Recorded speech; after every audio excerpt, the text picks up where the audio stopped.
And then pepper, cooking oil, soy sauce, oyster sauce, salt. We also have garlic and ginger. So it's up to you if you want to use magic syrup, but we always do. So let it guys.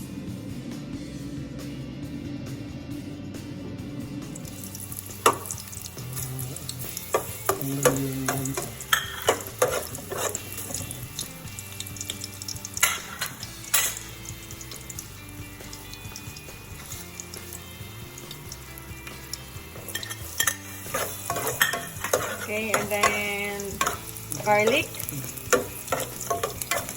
Brown.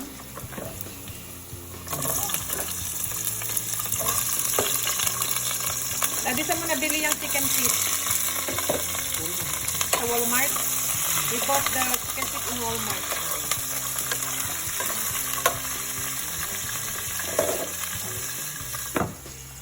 And then how many minutes? Yeah, then we will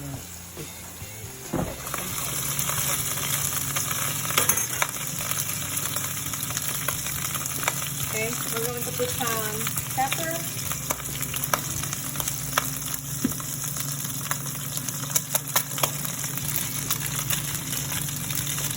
It's our Filipino thing.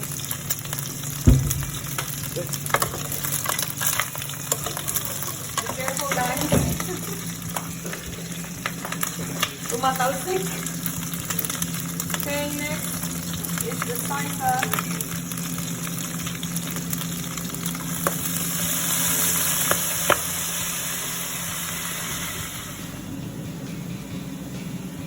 Sorry guys, walang mga measurement kasi depende sa taste ninyo. Depends on your taste. If you want to be bland or cannot want to be salty or sweet, it's okay guys. Put nyo in between kasi it will stick in the pan. Or in short, matutong, maksut, in Ilocano. Medyo brown na siya. Saka yung subside na rin. Okay na? There you go! Happy eating!